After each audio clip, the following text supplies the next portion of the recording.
విజయవాడ, అమరావతిలో అద్భుతమైన 3 BHK 4 BHK apartments gated కమ్యూనిటీలో సంక్రాంతి స్పెషల్ ఆఫర్ కోసం కింద డిస్క్రిప్షన్ ఉన్న కాంటాక్ట్ నెంబర్కి వాట్సాప్ కాల్ చేయండి. Hi hello, welcome to icon politics. నేను మీ పాషా.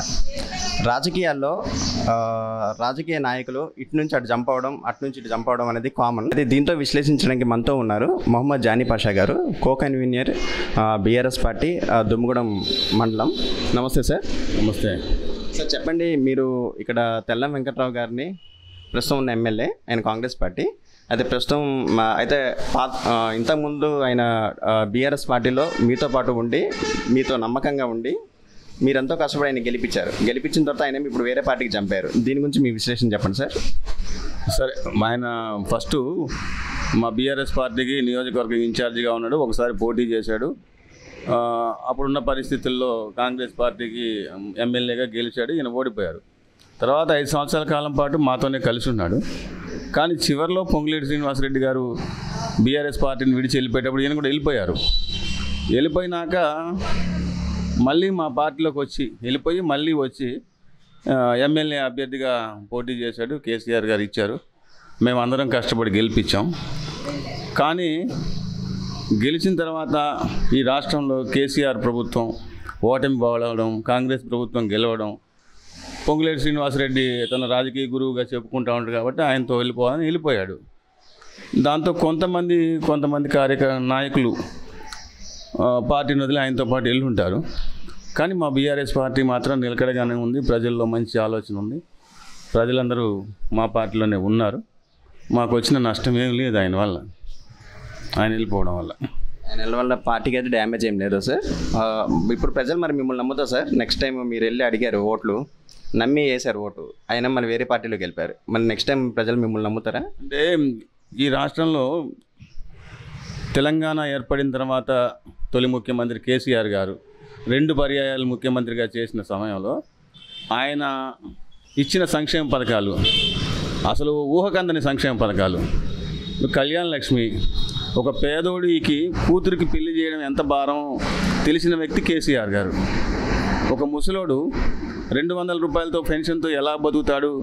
వాడు అభివృద్ధిగా ఉండాలి, అక్కడ ఉన్న కోడలో లేకపోతే కూతురో కొడుకో మంచిగా చూడాలంటే 2000 రూపాయలు కనీసం ఇవ్వాలని గుర్తించి 200ని 2000 చేసినోడు కేసీఆర్. అంటే ప్రతి ఒక్కరి అంశాన్ని ఈరోజు రైతు డీలా పడిపోయి ఆత్మహత్యలు చేసుకుంటూ ఉంటే, రైతు కుటుంబం రోడ్ల పాలవుతూ ఉంటే, రైతుకి పెట్టుబడి కోసం పెట్టుబడి సాయం ఇచ్చింది కేసీఆర్. ఒకవేళ రైతు చచ్చిపోతే ఆ కుటుంబాన్ని 5 లక్షల రూపాయలు ఇన్సూరెన్స్ ఇచ్చి ఆదుకుంటున్నారు కేసీఆర్ గారు. ఇట్లాగా ఆయన పెట్టిన ఆడపిల్ల పుట్టిన కాడి నుంచి పెళ్ళయ్యేంత వరకు అనేక సంక్షేమ పథకాలు, పుట్టడం మొదలెట్టిన కాంచి వైద్యశాలలో చేపించిన కాంచి, ఇలాగా ఆయన ఊహకందని సంక్షేమ పథకాలు, ఆయన పెట్టిన సంక్షేమ పథకాలు తర్వాత అన్ని ప్రభుత్వాలు ఆచరణలోకి వచ్చినాయి. మీరు చూసే ఉంటారు. ఇటువంటి సంక్షేమ పథకాలు అన్నీ ఈరోజు పేద ప్రజల్లోకి అంతా ఉన్నాయి. వీళ్ళు అబద్ధాలు చెప్పారు కాంగ్రెస్ వాళ్ళు, ఇంకా పెంచిస్తామన్నారు, అనేక అబద్ధాలు చెప్పారు, అనేక హామీలు ఇచ్చారు.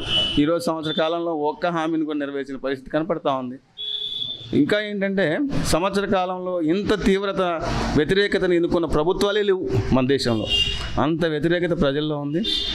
ముఖ్యంగా ఏంటంటే మన ఏజెన్సీ ప్రాంతంలో ప్రతి ఒక్క గిరిజనుడు తమ పక్కనే ఉన్న పోడు నరుక్కొని వ్యవసాయం చేస్తూ ఉన్నారు. నేను గతంలో కమ్యూనిస్ట్ పార్టీలో ఉన్నప్పుడు పోడు వ్యవసాయం నరికించిందే మేము నరికించేటప్పుడు కూడా ఆ పోడులకి పట్టాలు వస్తాయని తెలియదు మాకు. ఏమనుకునే వాళ్ళం మేము, ఈ భూములు ఎప్పుడూ ఫారెస్ట్ వాళ్ళతో గొడవలే ఉంటాయి అనుకున్నాం. కానీ మహానుభావుడు కేసీఆర్ గారు లక్షల ఎకరాలకి గిరిజనుల చేతిలో ఉన్న సాగులో ఉన్న పోడు భూములకి ప్రత్యేక జీవో చేసి, కేంద్ర ప్రభుత్వం వ్యతిరేకిస్తున్నా సరే ఆయన ప్రత్యేక జీవో చేసి ఈరోజు పట్టాలు ఇప్పించాడు. ఆ పట్టాలకు రైతు బంధు ఇప్పించాడు, రైతు బీమా ఇప్పించాడు. ఇవన్నీ ప్రజలు గుర్తించారు కాబట్టే ఈ రాష్ట్రంలో ఒక పక్క కాంగ్రెస్ దూసుకుపోతా ఉన్నా సరే గెలుపులో, భద్రాచలం నియోజకవర్గాన్ని మాత్రం ప్రజలు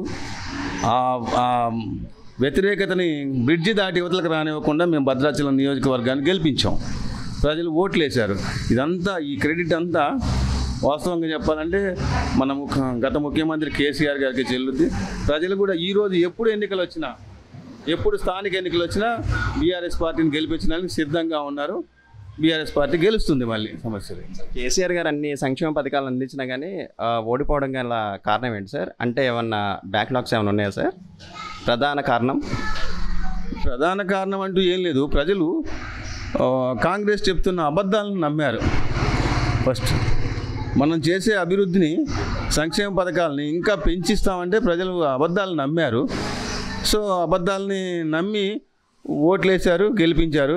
ఇప్పుడు అదే ప్రజలు బాధపడుతూ ఉన్నారు. హైదరాబాద్లో చూస్తూ ఉన్నాం, ప్రతి చోట చూస్తూ ఉన్నాం. పిల్ల పెళ్లి చేస్తే కళ్యాణ లక్ష్మి చెక్కులు వచ్చినాయి మొన్నే. 1,00,000 రూపాయలతో పాటు తులం బంగారం ఇస్తానన్నాడు.